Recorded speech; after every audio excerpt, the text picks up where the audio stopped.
Hey everyone, I'm Jacqui Lewis. Welcome to the third season of Love, Period. In this season, we're exploring what fierce love looks like in a time of trauma, when all around the globe, folks are trying to figure out how to be the best version of human they can be in these difficult and traumatic times. The episode you're going to hear today is a wonderful conversation I had with my friend and colleague, the Reverend Amanda Hambrick Ashcraft. We were talking right as the SCOTUS decision on Roe v. Wade was leaked. We were outraged, upset, and though we are activists, kind of thought, yeah, this might fall apart. But I'll tell you as candidly as I can, living in a post-Roe world today has my mind spinning. It feels like we're in the middle of the end of something profoundly to be grieved. So listen as we have this conversation, and we're so glad that you're here with us. Amanda Hambrick Ashcraft. Hi, Jacqui. My friend, how are you? I'm good. I kind of miss bumping into you more. Well, we are here in person. Yay! In person, safely, Yes. COVID-free, and having a chance to see each other's maskless faces. It's great. Yes. How are you doing, honey? I'm okay. You know, it's been a fairly depressing week in our country, but I am rejuvenated by the work that people like you put in the world continually and by conversations that just have to move us forward. Have to move us forward. Let's talk about this crazy week. I mean, this podcast, Love Period, is evergreen, so people will hear it another time. But has there, in our lifetimes, have we really experienced this kind of last 2 years of just assault on our souls, right? COVID and Trumpism and violence and against blacks and Asians and just oof. And the latest being this Roe v. Wade leak. Let's just dive in and talk about how are we feeling about that. Well, and hopefully your listeners know also your church burned to the ground. Yeah. That was in the middle of all the 2 years God. as well. I know. Yeah, it's been a horrific 2 years because it does feel like it's been political, societal attack after attack. Yeah. And, you and I keep saying we're not surprised because we had been seeing the writing on the wall for this leaked draft decision. Yeah. But that doesn't take away the gut-wrenching nature of it. Right. I think just to actually see the leaked draft and the violent language and the originalism language that Alito has put forth is really soul-crushing. Yes. In a new kind of way. And, when you and I think about all of the implications, too, that such a leaked draft, which we know most likely is going to, pass, have on all the different intersections of American life, it's really overwhelming. And, a personal story, I was not okay, but I was moving through it in a very optimistic way for the first week. I think we're exactly a week now after the leaked draft. Sure.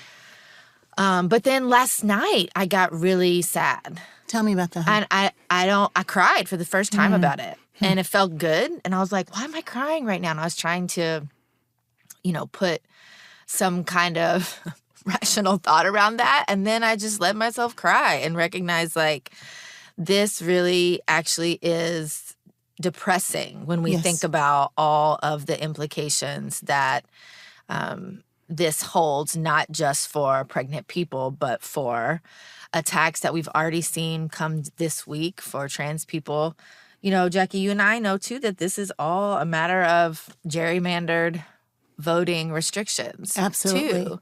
Maybe we'll just talk about that for a minute. I think we should talk about all of it. And just to pause for a second, my producers and I were thinking that it's just time to have a straightforward talk about the trauma we're all in and, asking what does fierce love have to offer?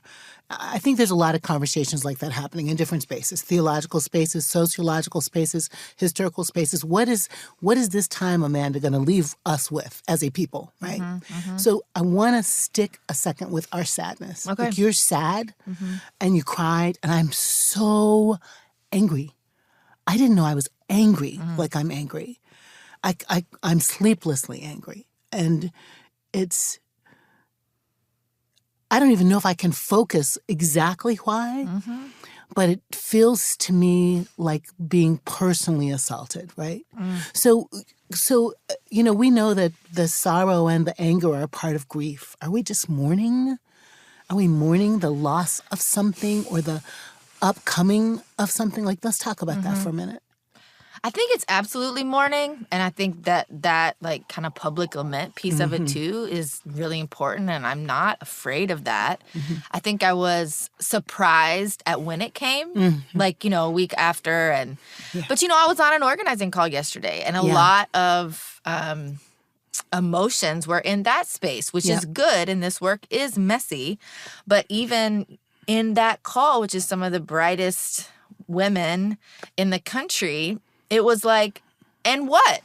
And what do we do? Yeah. And, decades and generations of feminists who have been in this work in different ways forever, we're still butting heads. Yes. On so many different ways that we talk about this, the different identities that people bring, how you're raised, how you're classed, people's lived experiences, which are all so real and so important. Yes. And then, those people who have actually experienced abortions.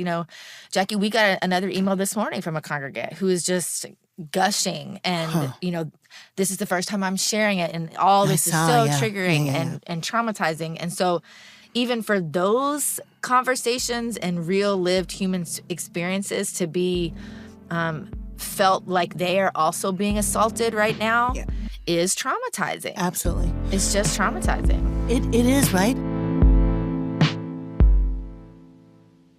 One of my Black friends was telling me, I had 3 abortions and I could never even tell my people about it. And once I told them about it, they were saying, how dare you and how could you?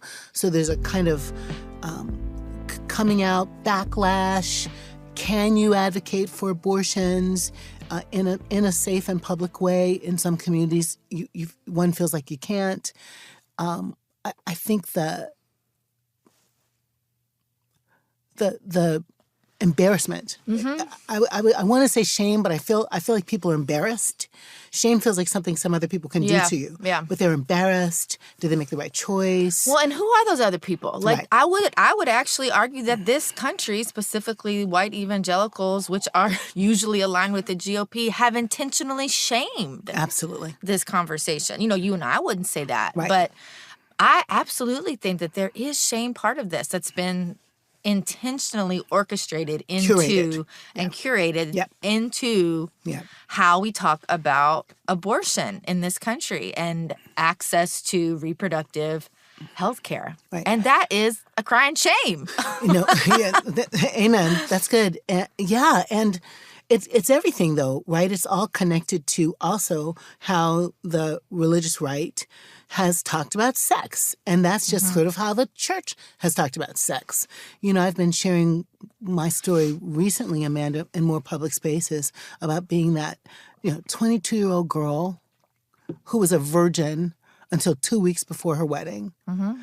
And then have a car accident and be clear that God did that to punish me. Like, what kind of churchiness have we created so that women feel shamed about sex, about their bodies are ugly, their bodies are stinky, their menstruation is horrible, you can't talk in church.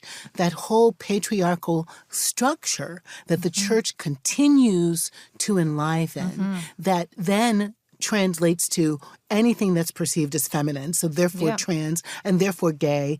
And I'm not trying to oversimplify. I'm actually just trying to say that parts of Christianity, or I would say so-called Christianity, have created a giant net of horror and ugly and shame and anti-sex and anti-body that has caused the taking of life, the robbing of joy, absolutely, the feeling of suffocation that leads to suicide. And I'm pissed. Yes. I'm so mad about it. Well, look, we're covering up our bodily parts in the Garden of Eden. I mean, like, what's that about? Are we ashamed of our vaginas? I mean, so yeah, it's absolutely been there since the beginning. This idea of how we should not be sexual beings. But even right alongside that is the control piece. Exactly. Because straight men in this country have been able to freely be sexual beings, right? Yep. Sow their seeds, be sexual beings, all of that. Exactly. Yeah. And we be the receptacles. We women be the receptacles of. So the control piece, I think, there is so harmful as well, which Absolutely. This leaked draft is just another example of control. It's always been about control, not really the babies. It's not at all about if it was about the babies, we would have enacted gun laws to protect our babies. Yes. I had a beautiful conversation recently with Anna's mother, Nelba, who Anna was killed in the Sandy Hook horrible tragedy. 10 years now, I can't believe. Amanda, if there were a time when the so-called religious right cared about children. When those first graders were killed, they would have stopped everything to make sure that we enacted some gun laws that would make those children's lives. So we don't care about alive babies who are hungry, who don't have drinking water. We don't. Or even when they're in the womb. Yeah. Specifically for Black women. Right. We don't care about that. We don't care about infant mortality. We just want to manage you and your sexuality and the conversation. Yeah. So because you are smart about this, let's talk about how this isn't really about that at all. Yeah. Let's talk about how, because folks don't know. I'm thinking about amazing political articles, particularly one in 2014 that really kind of lays out this argument, like how do we get to the pretend issue of abortion as a rallying cry for evangelical Christians? Yeah. In the 1960s, a bunch of white conservative men got really freaked out.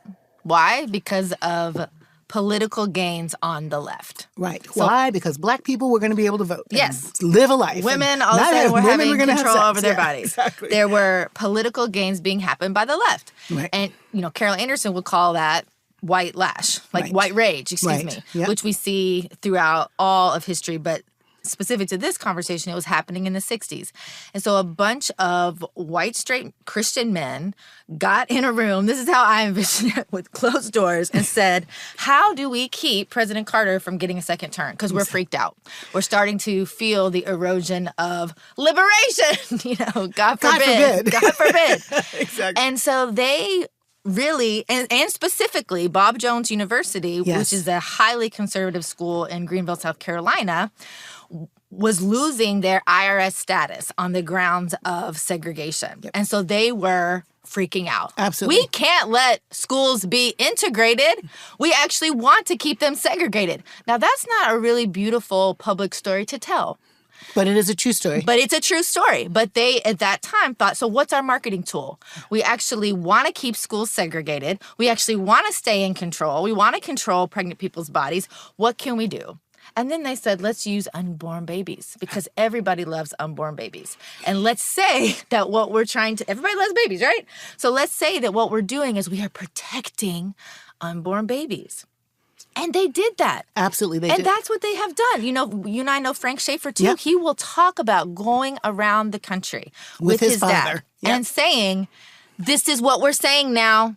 Get on board. Get on board. When in fact, there Southern Baptist conventions, which is, listeners probably know, a very large Protestant, more conservative religious sect in this country. Prior to this, they were okay with abortion. They were totally okay with abortion. They were drafting bills in support of abortion in certain scenarios. So this case in point is all we need to know, that this has always been a racially coded attack. Absolutely. It's just a racially coded attack. And I think we have to continue to tell that story because it really shifts the way we talk about this whole thing. We don't need to be asking the question, when does life begin? We don't. That is a tool of the patriarchy and of white supremacy. That question in and of itself. This whole conversation should be rather to how you are doing on this podcast. What's love got to say about this? What's love got to say about it? Where's God in the conversation? Yep, absolutely. I loved your conversation with Doug Padgett about that as well. People should look for that. Well, we'll put those things in the show notes. I think that's such an important narrative, Amanda, that is underreported, and it was reported. So I just want to tell folks, if you Google, how did abortion get to be the issue of evangelical Christians? Yep, it's a political article. You're going to find a beautiful political article and a couple of more that will come up, including a CNN timeline about how, yes, the white guys got in a room. Yes, they were pissed off about desegregating schools. Yes, they wanted their ability to make private all-white schools and have tax-deductible donations apply, tax status. There was a court ruling that said, excuse me, hell no. If your school is segregated, you can't. So they tested what? They tested prayer in schools, they tested pornography, and they tested guns. But this little issue right here, when Roe v. Wade was passed, that there was just enough energy in the spaces, in the white evangelical spaces, to take maybe hold. Abortion. So it takes hold and it becomes a trend. And it's still here today. Absolutely. And Jacqui, we can see, like, we're not just blowing steam here. I mean, of course we're not. We're brilliant women. But even we can see statistically, the 24 states that in 2013, when the Voting Rights Act was beginning to be eroded and stripped away, that immediately rolled back voting rights, okay, are the same 24 states who, when Roe is officially overturned, are going to ban abortions. Yes. You can't get a more clear picture of how this is always about control and a white agenda of gerrymandering, control, and issues. It's actually the only reason that we have the Supreme Court that we have right now, too, because we rushed in Supreme Court justices illegally by a president who didn't even get the majority vote in this country. A couple of times now that's happened, right? In this crazy, hot mess, traumatic time, I'm praying for wisdom. I'm praying for people to read and get smart and have conversations. I'm praying for folks to educate themselves. I'm praying, Amanda, for us to make tools so that, like on our website, read this, send this to mommy. We have got to disrupt this moving train. I know I just mixed metaphors there. Can we put some stuff on the tracks to slow down the moving train? Because here's what we haven't done, Amanda. We haven't gotten outraged enough as a populace, I think. We've watched the gun lobby continue to be able to make it easy to get a gun. And so we are massacring children and adults for some crap about the Second Amendment that has nothing to do, really, with the right to bear arms and everything to do with keeping those kind of slave codes in operation where the sort of, that protecting the family and myself is somehow a moral good that trumps everything else. Exactly. But also, origins of which is about, let me take some guns and catch me some Negroes. That's the origins of that. And when we don't connect those dots, people think we're really talking about freedom. And what we're really talking about is policing. Absolutely. Policing by a militia to reinforce white patriarchy. Let's get that straight. Let's get straight that the Voting Rights Acts and the Civil Rights Acts of the 60s were actually the second round of those kinds of acts that happened at Reconstruction. And the response to Reconstruction was lynching.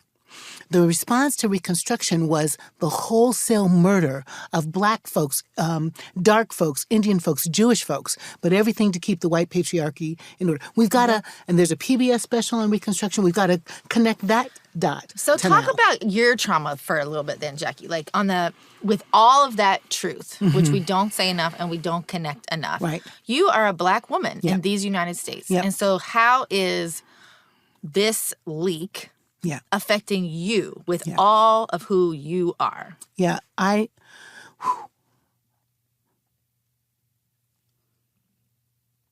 I'm terrified. I don't know if I've said that out loud.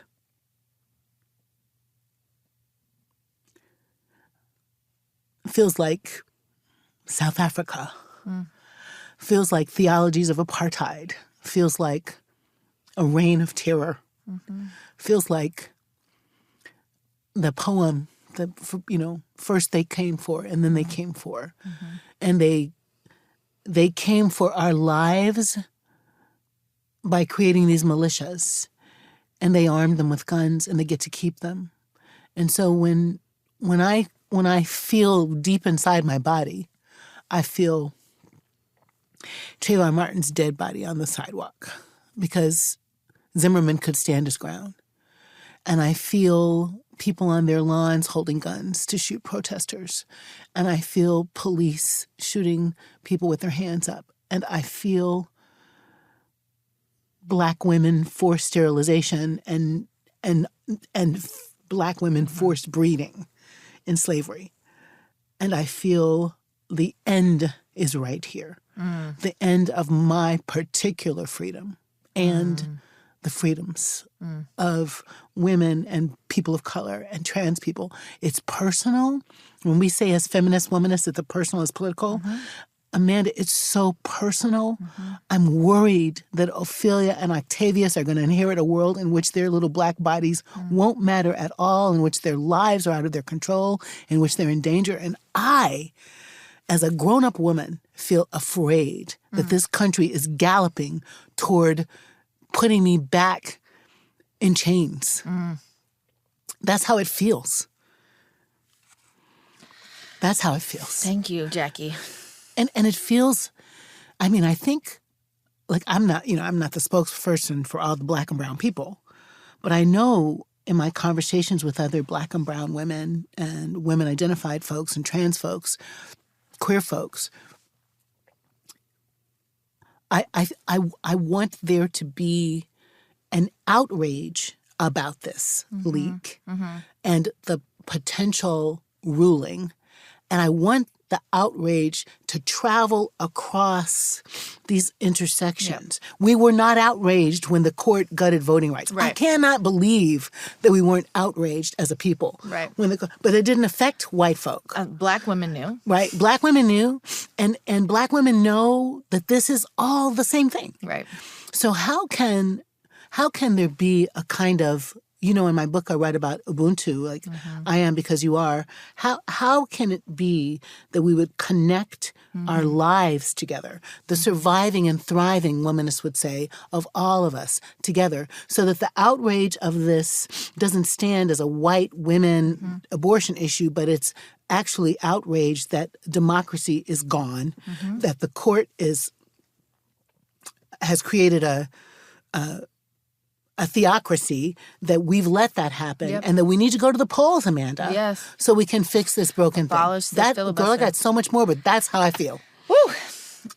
I want to be clear. I said thank you, not because of how you're feeling, but because you shared that. And I recognize that even the sharing and letting yourself feel that is traumatic. And yet I know it's so important. That's one of the ways, I think I'm going to get to your question here in a roundabout way, that we can try to bring about this sense of Ubuntu that you always write about, because we have to understand and hear how this moment feels to all people's different lived realities, and specifically Black women and Black trans people right now. Because it is a unique, more exhausted, more at risk way to be in this moment. And, I imagine that it feels, I've heard this from different Black and brown organizers and people who are like, no, I'm not doing that. That's a white woman's issue. That's white feminism. That's violent. And will pull away because white women, white people do not hold all of this history. We don't acknowledge it. We run from it. It makes us uncomfortable. We are ashamed of it. And so we don't hold space for it. Yeah. And we don't continue to tell that story. And we only show up to fights that are important to us when they are important to us. Mm-hmm. And that's never an intersectional fight. It's not what Black people have taught us collective liberation looks like. So just, one small way that I'm like really trying to move in an intersectional way in this moment is always telling these stories of the real racist roots of the religious co-opting of this narrative. I think that's really important. And then two, a lot of white people kind of got on the let's be progressive bandwagon, not until after 2016. Right. They're like, oh my God, we have a pedophile in the office. Like, now I feel personally attacked. It was like, no, the GOP has been organizing intentionally for decades. And even in this specific moment, for us to say this is a Trump problem, this is a McConnell problem, yes, those people are absolutely at fault. But they didn't get there on their own. Right. How many white women voted for Trump? Oh, 80-something. 80-something percent. Yes. Yeah. Crazy. Right, Christian women, yes. Yeah.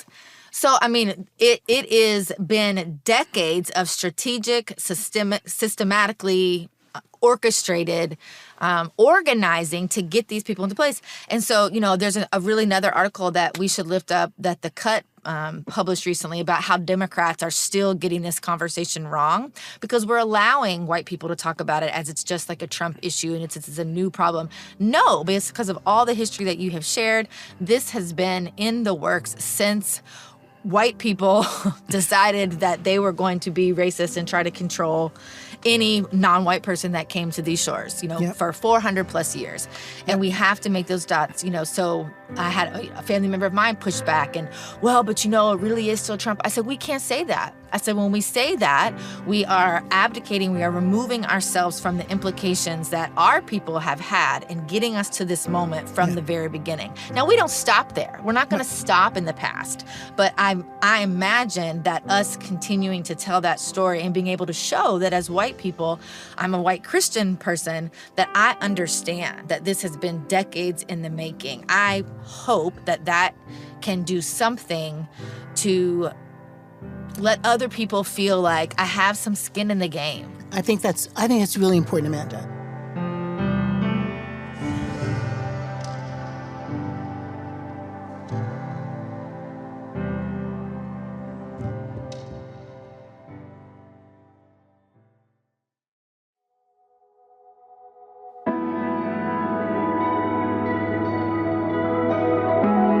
And when you say it, it also makes me want to say 50 things, but let me just say two. One is that acknowledgement that this is a decades-long strategy. We can take it further back, right? And we can remember that, just kind of go back to Reconstruction. In a way, the South is still fighting the Civil War. The South lost around slavery. Lincoln makes a compromise. We have a Reconstruction period. Black folks are elected. Black folks are killed for being elected, for appointing other Black people. There are decades of disenfranchisement. Voting rights work in the 50s, 60s. The law passed, again, it's the second Voting Rights Act. The first one is in the 1870s. And what happened, we will not be moved. Whiteness, which you and I would define as kind of the systemic white power, white entitlement, white grief, white rage, all those things that is the system that runs our country, will not give in, will not give up, Natalie calls it a hell of a pill. It's a hell of a pill. It's a hell of a pill. And it will not die. It will not die. It is in death throes and will not die. And it galvanizes energy and power because people who are afraid that my freedom impinges their freedom. A trans child's freedom impinges their freedom. What the F? So what kind of small mind do you have that my liberty, my liberation makes you feel like there's not enough freedom for you? And what does that say about their God? You don't think God's big enough? Clearly to not. hold all that? Read Christina Cleveland's book, y'all. What kind of God do you serve that you think only wants you and your 5 people to be free? And this is how it looks. And this is what it looks like. So what we've done is those of us who do God have to admit that we've created a God that is in our pocket, that is on our team, that is small, puny, petulant, and punitive. Mm-hmm. Puny, petulant, punitive. That's do you good. like that? Mm-hmm. Alliteration on that. And so what are we going to do about it? Like, the people who listen to us here are people of faith mostly. What is it that the average mommy, you're a mom, you're a mom to twin boys and a beautiful girl, and perhaps some other human being cooking in your body. Yes. Yay! Pray for me. We'll hope it lasts. Oh, I'm so excited for you. Me too, Amanda. Really praying there. But what's white mommies? What are they supposed to do about this? What are they supposed to do to raise the imagination of their children that Black folks and Indian folks and trans folks all have a right to life and liberty and the pursuit of happiness? Like, talk about that. Yeah, absolutely. Oh, so many things. One of the ways that we talk about this with our kids is just that in a very basic way. What's happening in the Supreme Court right now is that people are trying to say you can't have control over your body. And so, my body, my choice has been a refrain that, what do you think about that when you ask questions? And we'll let them respond. Now, it translates funny because kids are funny. I'll lay out some clothes. We're in a hurry. No, I'm not wearing that. You said my body, my choice. I'm like, oh, shit, I did say that.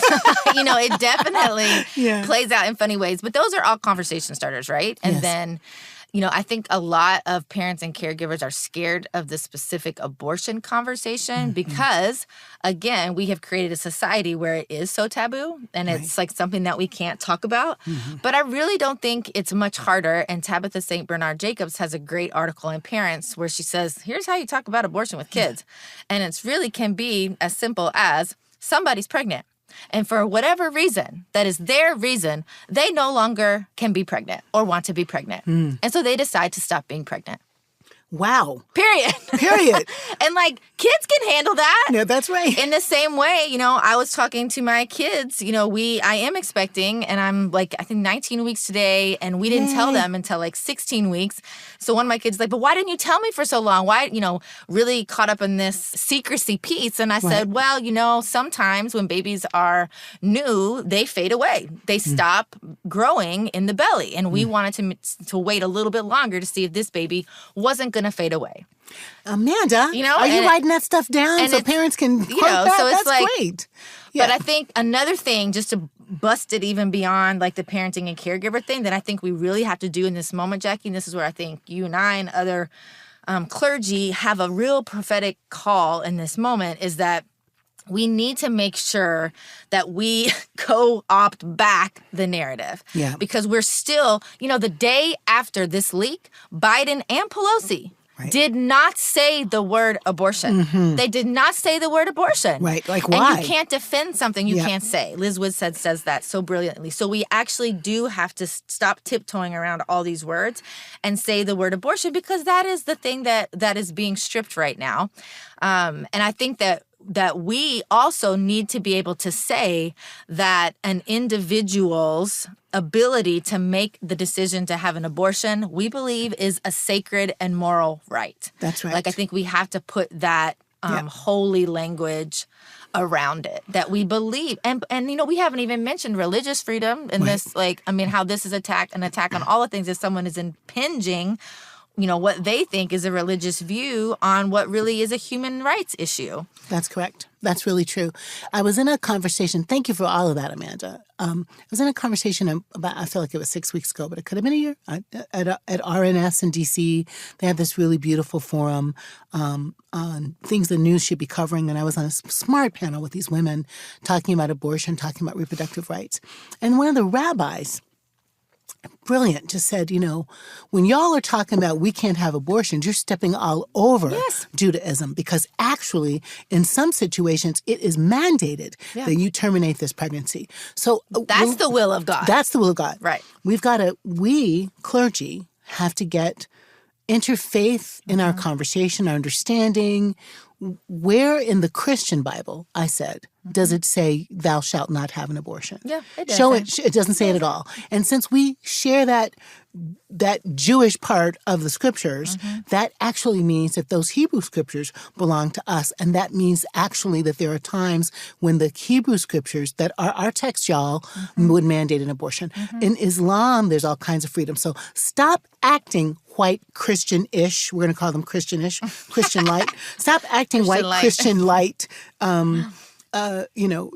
Justices and electeds as though what you think human beings should believe is what that should dictate policy and politics. And is the religious, moral truth. Exactly. Because it isn't. And this is in case you want to share this podcast, y'all, who are listening with someone else. It's not there. It isn't in there. And this idea that we somehow are a Christian nation that should tell everybody else what to believe is absolutely bunk. Yeah. It's also not even in the Constitution. So, what's the name of this website? We'll put this in the show notes. One of my favorite places to go is this constitutional website to be like, nope, not there.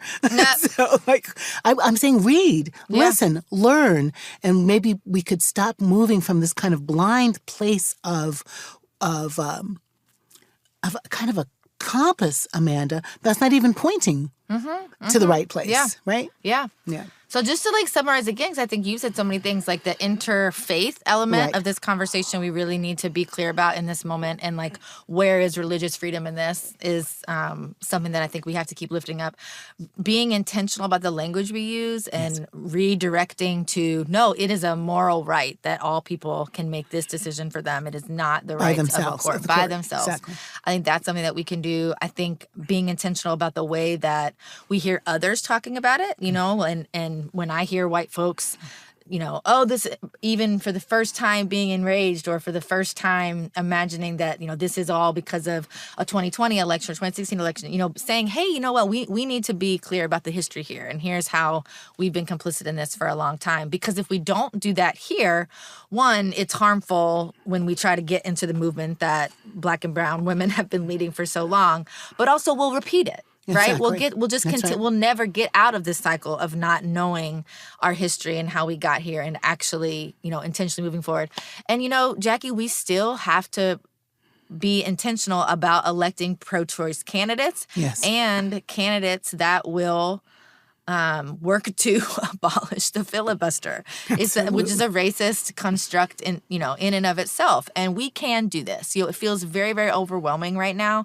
I think another thing, Judson Memorial was really, really instrumental in this, specifically in New York before Roe. But we're going to have to be creating communities of care and mutual aid for each other that are going to be hyper local. That's right. And one of the best places to do that and to organize is with your community of faith. That's right. So start talking now. What are we doing? How are we being prepared to welcome people? How can we say we will pay for you to get here? We will pay for your additional childcare. That 1 in 4 people who who could have an abortion in their lifetime do. And the majority of people who have abortion are already parents. That's right. And so to talk about all the ways that we have to care for the families that are already in place when people have to travel out of Texas. As soon as this thing passes, it is literally criminalized in Texas. Absolutely. It is criminalized in Texas to get an abortion. So we're going to have people coming from all over where financial restraints are dire. And the other thing that criminalized people can't do is what? Fly. And vote. So again, this is all just a very, very orchestrated attack on voting rights and access and power and control. And, we could go on and on. But I think it's important to stress that. Let's just underline that. Let's underline the demonic nature of this campaign. This campaign that, when you ask me how am I doing with it, has me terrified of all of the deeply reaching fingers of it.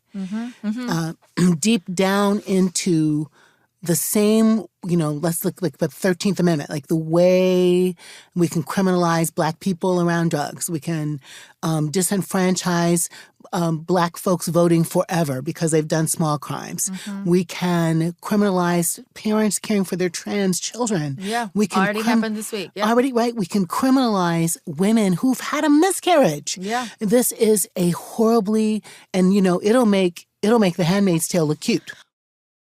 Listen, friends who are listening. One of the things that can happen in a conversation like this is you can think to yourself, well, I'm not sure I'm for people to have abortions. Good for you.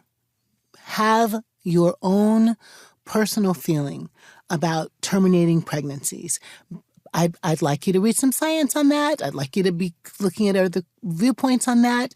But your personal decision, your personal point of view about abortions cannot be the thing that participates in, enables the wholesale killing of rights of other folks. Like, that's just, like, have at that. Be in your Bible study, having that feeling. Be in your conversation with your partner, having that feeling. But when you think about the nation in which we live, a nation of diversity and plurality and lots of different points of views and lots of different socioeconomic stories, your personal decision is yours and so is theirs. And that's the right that we want to stand up for. You, as a person of faith, I'm going to assume Christian for this moment, are kind of responsible to walk the Jesus walk. And Jacqui, too, what do we know about Jesus and God? Love. Yeah.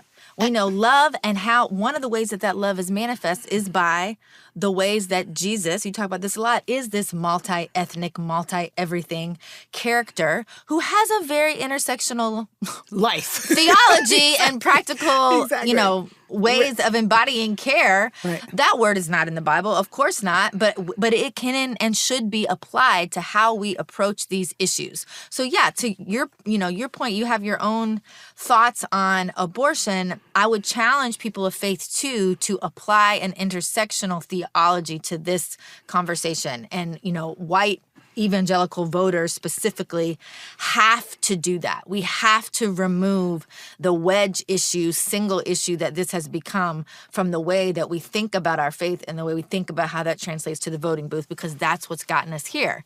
And in fact, the God we serve, Jacqui, is not one who ever just looks at one issue. Absolutely, that's God right, sees Amanda. all the things. All the things. And God's not happy about the way that we do not advocate for life in all the ways. God's not only asking about when does life begin for that thing. God cares about all the life. All the life. All the life. The life of the mother, the life of the pregnant person. And I'm sure I'm not being this articulate as I want to be right here. Y'all, again, your personal faith is your personal faith. When you go to the voting booth, it seems to me you want to vote on the side of love, on the side of God's intersectional care for humanity. That is what Amanda is saying, and that is what I'm saying. How do we vote for Mother Earth? How do we vote for the poor and the disenfranchised? How do we vote for the person who isn't you? Yes. Who has been raped, molested, or just can't do a baby right now, doesn't want to do a baby right now. They have the right in this nation to make a choice for themselves and not have some far-right Supreme Court justices who lied to get the job telling them what to do. I'm sorry, y'all. I think our faith calls us to a hermeneutic of suspicion about those kinds of decisions made on values that we don't all share. Absolutely. Yeah. Amanda, Hambrick Ashcraft, I think you're amazing. Thank you, Jacqui. I'm so glad you're here. Thank you, are too. And listen, the world's better because of a white feminist lady like you, who's always doing the raising of imagination, who's always vulnerable and putting fierce love on the line, always learning, always trying hard. And so we want you to follow Amanda at Raising Imagination and find out more about what she's saying and doing and teaching. And go to middlechurch.org, friends, for a beautiful resource page on all things, not just abortion, but all things social justice. We're doing race, we're doing gender, we're doing sexuality, we're doing trans, we're doing environment, and we're doing a woman's right to choose a pregnant person's right to choose, because created in the image of God, it's their damn right to be in charge of their destiny. Thank you, Amanda. Thank you, Jacqui. Thank you so much, Amanda, for this incredible conversation. It's always so great to work on healing the world with you. I hope, friends, that no matter where you come out on this issue, that you can imagine that the real issue is freedom, liberty, freedom of choice, agency, that we live in a nation that is not Christian, that is a pluralistic nation, that the separation of church and state means folks get to talk to their God of their understanding and figure out what they want to do with their lives through their faith, through their love, through their ethics. And we hope you'll stay in this conversation. We hope that you'll listen deeply to your neighbor and that you'll make decisions based on love. What does love have us do? Love, period. Amanda, thank you so much for being smart and thoughtful and a resource to us all. I appreciate you. It's not over. We've got work to do. So let us breathe, rest, resist, repeat. Thanks.